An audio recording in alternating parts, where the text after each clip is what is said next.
Hello and welcome to the Grumpy Sound Guy Show. I am your host, Mr. J.R. Everhart from COP Audio and Staging. I am the Grumpy Sound Guy.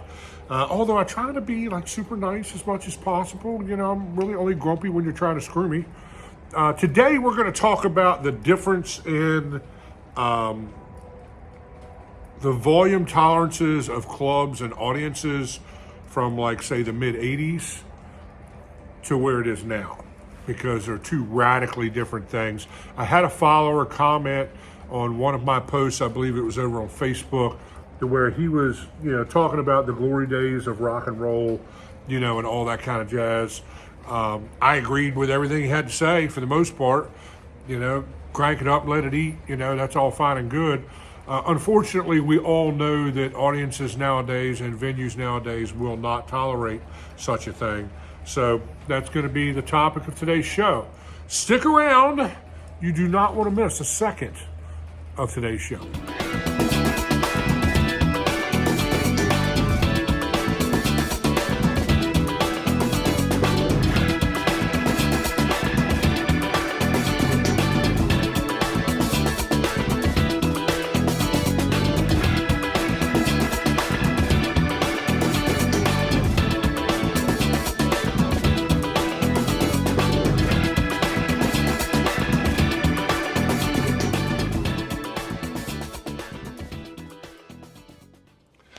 Hey guys, if I could just have a moment of your time to talk to you about this channel. 49.8% of you guys watching this right now is not subscribed to this channel. Will you please hit that subscription button? It doesn't cost anything to subscribe to the channel on the public side here. And then that gives us tools and resources and for my marketing team to be able to do what we need to do to get this content out to people who really enjoy this sort of thing. The other thing is, if you're super digging this and you'd like a deeper look into my world, then subscribe to the paid side of the YouTube channel. You can join for about the cost of a cup of coffee a month, and then I do vlogs over there. I post content that never goes public, and I let you into my world. I let you into the COP audio world, and I let you see what our day-to-day life looks like. Love you guys. Thank you for the support. Hello and welcome back. Welcome back. So we're just kind of hanging out here in the shop today. We're kind of drying out from the weekend. It is Tuesday. I usually record my content Mondays and Tuesdays. I think we did all the short form stuff yesterday, and we're doing long form today. If you were gigging outside this past weekend, pretty much anywhere in the Mid-Atlantic, you got rained on. And I mean, quite possibly rained on hard. We were at Camden Yards on Saturday and working with the Baltimore Orioles. Had a really cool band from Cumberland, Maryland. Let's Go. Super easy to work with. The crowd loved them. And everything was fine. We had an overcast all day long. We got everything packed up. Thank God we got everything in cases before it started raining. And the load out at that venue is a little bit challenging because you got to push everything down a city block and then sort of kind of around the corner to where they park us at, because they close the street next to where we are when the game starts, once the gates open for safety reasons.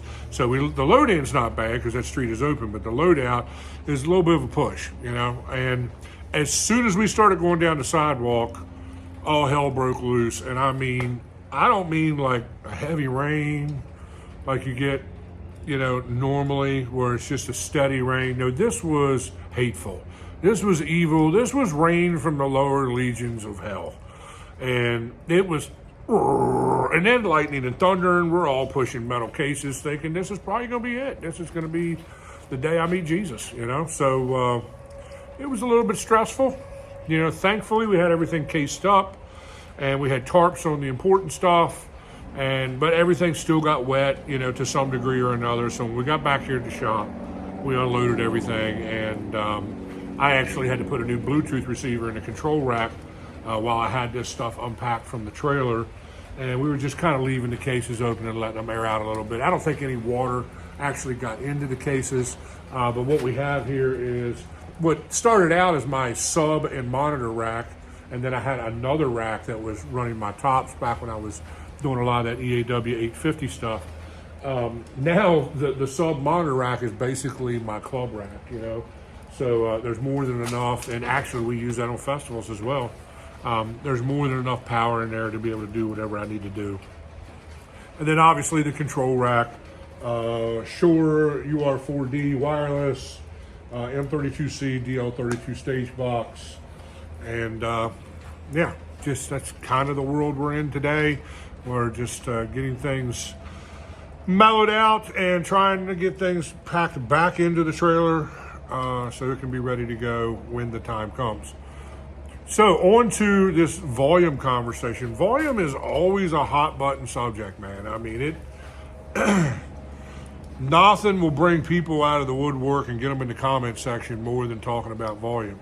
And I think the reason for that is we've all had to deal with, you know, people who had unrealistic expectations of live music, you know, where they thought live music had a volume knob on it. You can just turn it down and everything will be all fine and good.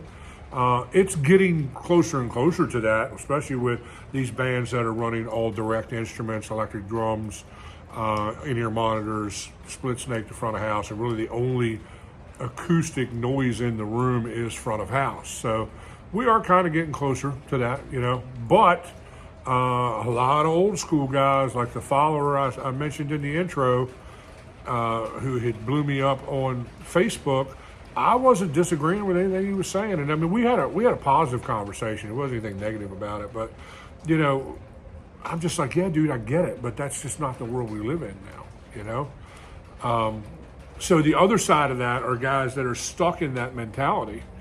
You know, they're stuck in this whole thing where they think that it's, you know, 1986 and, you know, they should let their Marshall breathe and, you know, blah, blah, blah. And, you know, if you're at an outdoor gig, you know, or an open air, you know, venue, maybe you can get away. You can obviously get away with a little more of it in an outdoor gig. But, you know, I've mixed rock bands outside where guitar and bass was so loud I couldn't get them in the mix outside. Because, you know, guys show up with two 810 SVTs and, you know, Marshall stacks, and, you know, they're trying to have a wall of gear behind them like they did in the 80s and that sort of thing, and use all of it.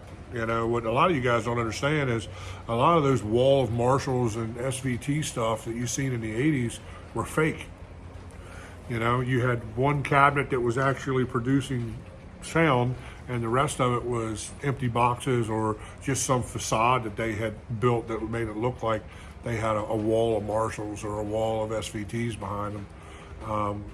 So not even in that scenario was that, you know, correct. But I've been in situations like that. I've played in bands where it's been that way, you know. But, you know, today is a whole different world, dude. I mean, millennials and Gen Z people who are basically, you know, most of the people that are making up the club scene. I mean, for every club that has my demographic in it, let's just say 35 to 60, there's probably 5 clubs that are dance top 40 oriented clubs that are trying to reach that younger crowd, mainly the millennials, you know, the 21 to 35-year-old crowd.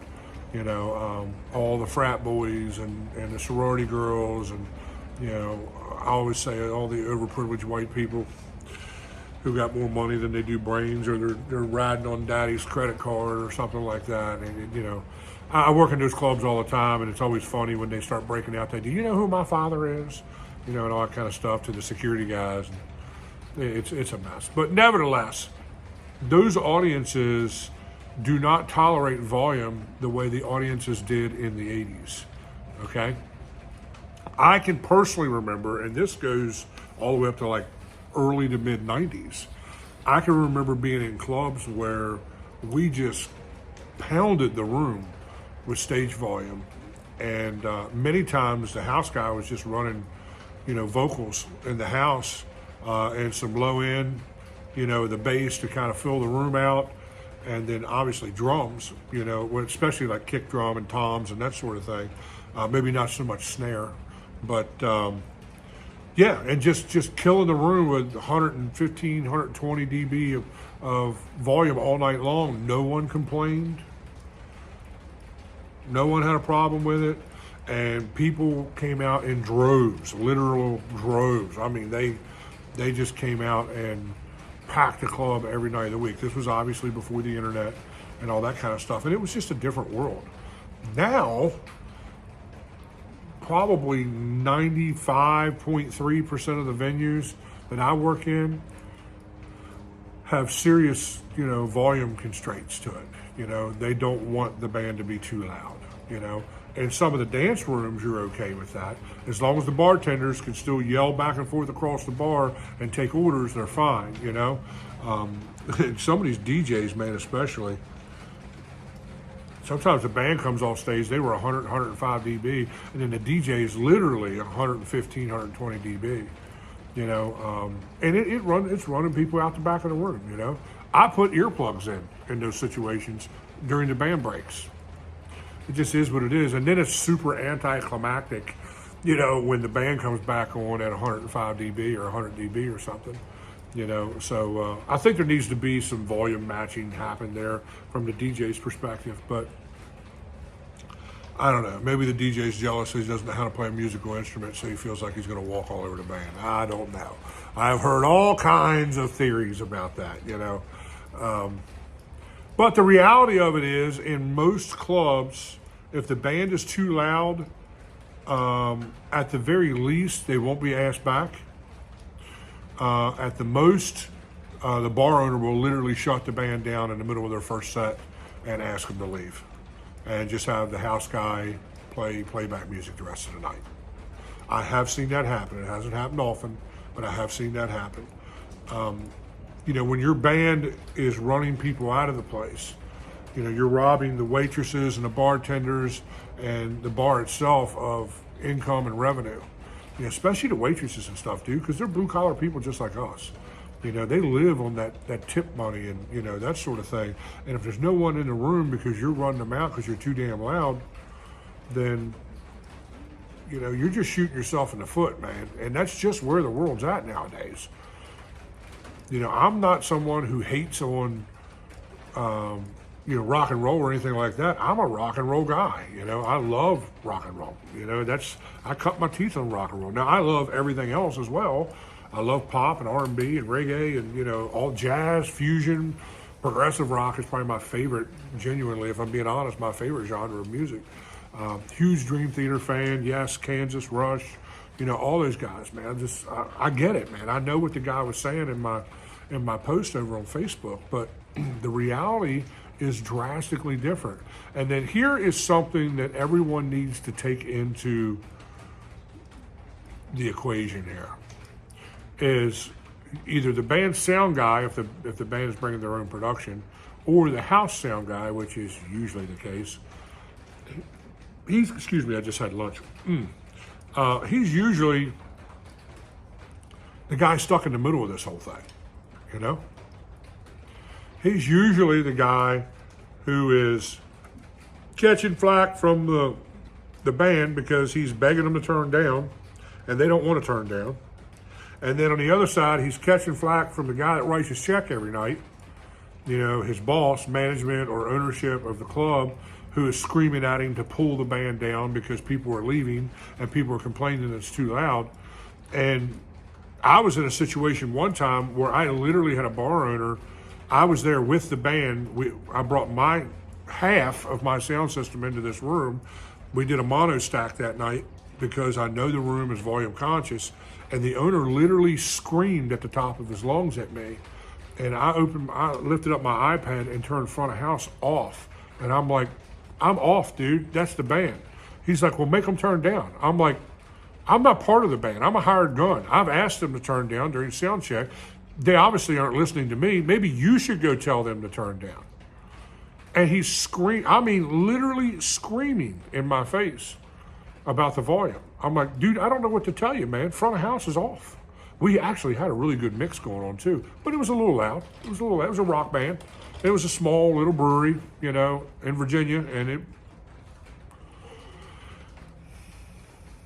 it's an impossible situation. It's like, running one of these Johnny Blue poop trucks for a living. No matter how good a day you're having, you're going to get some poop on you. It's one of those kind of scenarios. So then that's a lot of the reason why guys like me don't take house gigs anymore, is because we got tired of being in the middle of all that. We got tired of never making anybody happy. Think about that when you get dressed to leave the house in the afternoon to go to your sound guy gig, and before you even get there that you're going to have to hear a bunch of crap from somebody, either it's the bar owner or the band. Every now and then you get a band that's actually knows how to behave themselves on stage, and you have a good night, and man, we treasure those nights. That's cool. When I was a house guy, I always went to great lengths, even before the band got there. As I was advancing the show, I always made it well known that, look, that we're in a big room, but it's a big hollow warehouse. Things like snare drum, guitars, a bass, those things can get too loud really easy in this room. And your front of house mix is heavily dependent upon your stage volume. Now, I know we've been talking about that in the short form stuff, for a week or so, and that sort of thing. I know that's kind of Captain Obvious for some of you guys, but there's so many bands that still need to hear that loud stage volume is the absolute enemy of a nice, fat, defined front of house mix. Because then the sound guy is just mixing around the loudest guy on stage. And that's where I found myself most of the time when I was a house guy. But it's a guitar player or it's a drummer who's killing the snare, every hit. I got no snare in the system. The snare is bleeding through the vocal mics. And then, it never fails, man. In that scenario, you usually end up with a whisper singer, a singer that doesn't know how to eat the mic, or they just, sing in a whisper. Maybe they're the only person in the band using in-ear monitors, and they got their vocal cranked so loud in their monitor that, they don't feel the need to project anymore. I call them lazy singers. And then the other side of that is a lot of singers who aren't like super great singers have learned that if they don't sing loud, they can protect their tone and pitch a lot better. Okay, well, that's fine, but you still have to give the sound guy something to work with there. If the snare drum is louder in your vocal channel than your vocal, and you're holding it against your mouth when you're singing, there's a problem. You know what I'm saying? So all this creates a scenario that no sound guy really wants to be in. So then it's a small community of sound guys in the Mid-Atlantic, man. And I just had a conversation with a buddy of mine last week that we were talking about clubs that we blackballed. We blacklisted them. They're clubs that I did one club where they had in-house racks and stacks is what we call it. So they had speakers and amps. And they had a volume attenuator on the wall behind the bar. So the bartender could dictate how loud front of house was by turning that volume knob up and down. Well, I get in there, we get like halfway through the first song, and they turn front of house off. And then I got no front of house. We ended up stopping the show, trying to figure out what was going on. Come to find out, it's the bartender has an attenuator on the wall. They turned off front of house. So we just let it be whatever it was. I blacklisted the venue, and so did the band. The band has yet to return to that venue because of that. And I have gotten various phone calls from them, from bands doing that room since then, and I refuse. So I think they finally got the drift of things and realized that live music is loud. When you bring an acoustic drum set into a room, it's loud. And I think now they're just doing like duos and trios, acoustic stuff, which is really what that venue should be doing anyways. So yeah, and that's kind of, the deal with that. So then your sound guy's in a situation where it's like, no matter what he does, he's wrong. They get frustrated. I've seen guys leave the business over that, especially young guys. Young guys come out of school, they're full of piss and vinegar, and someone's pumped sunshine up their rear end for 4 years in college, telling them they're going to be, the next God's gift of front of house to pro touring and, all this kind of jazz and everything. And they get out there and realize, number one, it's a lot of work. And number two, you find yourself in this scenario a lot. You know what they do? They end up taking a job at Amazon, or they go back to school and get another semester of cybersecurity training or something, or maybe they minored in that, and they go to work in the IT field or the cybersecurity field. I've seen it 1,000 times. I could sit here right now and tell you the names of about 6 or 8 guys who spent at a minimum, they spent 2 years in college. Probably half of them spent 4 years in college just to get out of college and do absolutely nothing in the music business. Maybe they have Pro Tools at home on a MacBook and some Waves plugins or something, and they're recording their buddies garage band down the street on the weekends. But this business will munch you up, chew you up, and spit you out. It just will. And then now that you have audiences, and here's the thing that I find happening more and more nowadays is now you got the Karens and the Chads who think they can do your job. They had their best friend or roommate in college was a DJ, so because they learned how to hook up a little powered stick rig, they're sound engineers all of a sudden, and they come back. And I had here's a great example. I was at a club, I don't even know, man, it was like a month or 6 weeks ago or something, and we were not even halfway through the first song, and this chick comes back to me and she says, she goes, "Hey, I do sound." And of course that's always my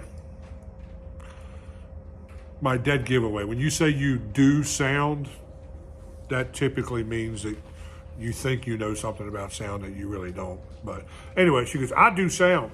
And I'm like, "Oh, okay, wow, cool, awesome."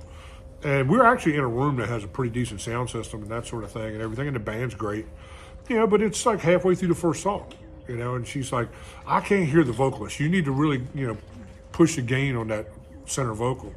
I'm like, "How about we give him 2 or 3 songs to get warmed up and then kind of see where we are?" And she's like, "You know what? I think you're right." She goes, "That's why you're the professional and I'm just a novice." And then we kind of laughed it off and she went her own way. And just like I predicted, once we got a couple songs into the night and the singer got warmed up, he was kicking ass and taking names, dude, And some people got it in their mind that the band needs to be here and the vocal needs to be here, when really the vocal needs to be here, okay? There is a band here. The vocal does need melodic, framework to set on top of, you know what I'm saying? Yeah, I always keep the vocal on top of the mix, but there still needs to be a band there. There still needs to be some guitars and keyboards or whatever, horns, whatever kind of music you're playing, whatever is supporting the melodic structure of the vocals needs to be as much a part of the mix as the vocals. And some of these people got it in their mind that if the vocal ain't 20 dB louder than the band, then you're failing. And it's like, that's not the case. And then I am in a lot of situations where the vocalist isn't that good, and I'm trying to tuck them into that melodic structure a little more to kind of hide some of their tone issues, and try to get them in a place in the mix to where it really comes off positive. And it's not way up here above the band and you're hearing the guy blatantly sing flat all night, Sometimes you can tuck them into those melodic instruments, and those melodic instruments will support them in a manner to where them being a little flat here or there doesn't stand out like a sore thumb. Well, now you're back to the whole volume conversation, how do you do that and not be too loud, And I could probably do a whole nother video on frequency carving, but that's really where it's at. It's about putting everything in its proper place in the bandwidth so that everything has room to breathe in the system, That I was just talking to my best friend the other day, Mr. Todd Jenkins, about mixing bass guitar, and he was of the mindset where he felt like, and he's not a sound engineer, and he'll tell you that, he's a phenomenal bass player, but he's a great example of, here's a guy that's been in the business for probably 40, 50 years or something. One of the best bass players I've ever had the privilege of playing with, really knowledgeable guy, super sweetheart of a human being. And he just doesn't understand because he's not a sound engineer. He doesn't understand where everything goes in the mix, and he's thinking, how come you don't, he's seen my bass EQ and he's like, how come you're not pushing like 40 hertz or whatever? And I'm like, well, first of all, the bass may resonate down to those frequencies, but it's never something you want to key in on. Like, the bottom end of the bass for me is usually between, depending on the bass, depending on the player, his approach to the instrument, his tone, all those things play a huge factor in this. So I'm making a very broad statement when I say this. The low end of the bass is going to be somewhere between, 80 hertz and 200 hertz. I sweep around there and find a sweet spot for that bass player. And then all the tone is in that mid-range 1K, 800, 1200, hertz, somewhere in there. I'll play with that and move it around a little bit. And that's where you'll get a lot of the upper register stuff. Everything above that, like 1.6 or 2K is really just fret noise or pick noise. And that's okay. That gives you some attack if that's what you're going for. It really just depends on what kind of music you're doing. So being able to carve everything in its place makes a huge difference. Because if I'm pushing, the bass guitar at 40 and 50 hertz, what do we all know lives at 50 hertz all day long? The kick drum.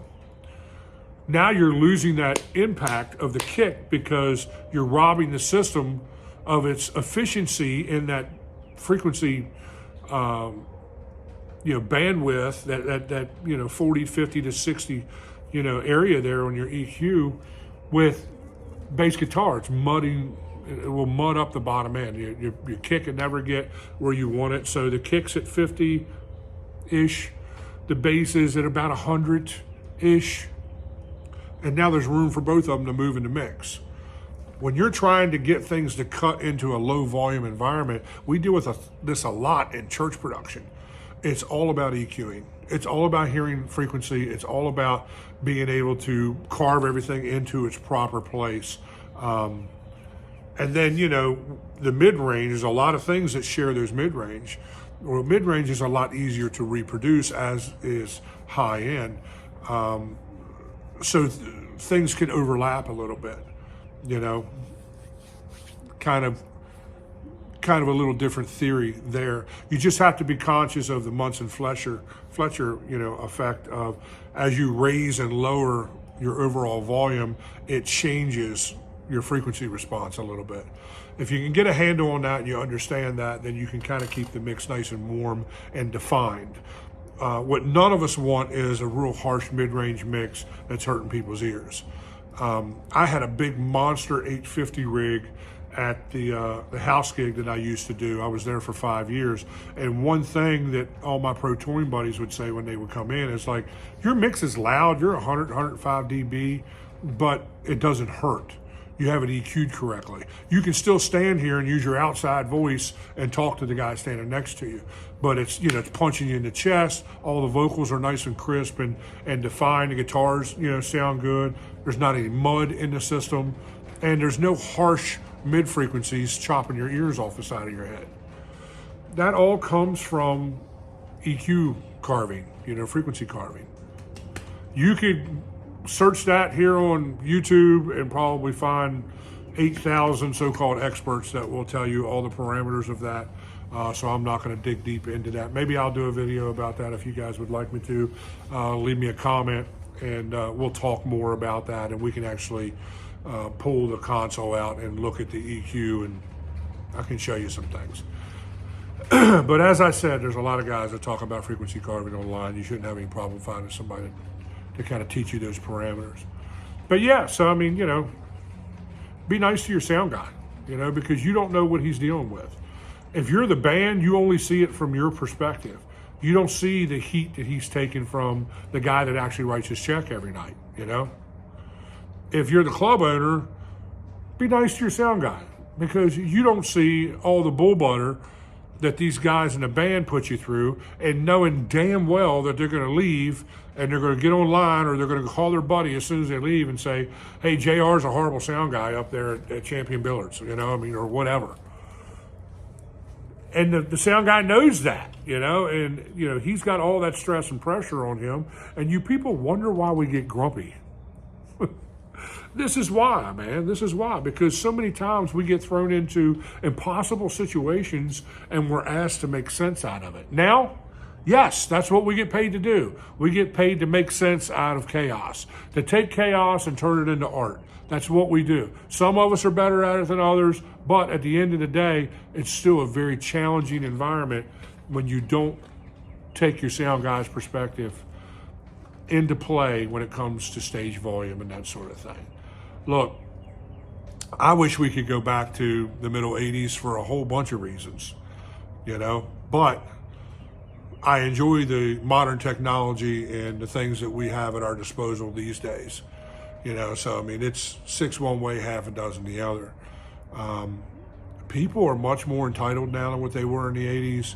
I mean, it's just a different world, guys. I mean, things that have nothing to do with, pro audio or the music business are at play at your gigs. Everybody thinks that they know everything, I heard somebody the other day on a podcast say, there's never been a time in human history that we've been so informed, but yet have so little wisdom. There's a huge difference between knowledge and wisdom. Knowledge is knowing that a tomato is technically a fruit. Wisdom is knowing not to put it in a fruit salad. I'll kind of leave you with that. I love you guys. I hope this helped you out. I hope it give you some insight on what your sound guy's dealing with and the importance of keeping a leash on your band, man. Wait for those outdoor gigs to kind of stretch your legs a little bit. When you're indoors, always submit yourself to, your house, especially as a house sound guy. That means he's doing probably 120 or 50 gigs a year in that room. He knows the room better than anybody. He knows the audience better than you. He knows the staff better than you. He knows the guy paying you better than you. You might want to pay attention to whatever advice he has, Now, look, I know you guys are going to come at me with horrible, crappy sound guy stories, because you always do when I make these kind of statements. But everybody's got to start somewhere, And I always blame the bar owner for crappy sound guys if they're a house guy, because the bar owner didn't want to put money out to get someone who actually knew what they were doing. They put out just enough money to get a warm body behind the console, and them guys usually don't have great troubleshooting skills. They're greenhorns. Just try to work with them. I'll tell you this, your mix will sound the best it can possibly sound if you're nice to him than if you're a jerk to him. And I'll leave you with that. Love you guys. See you next week.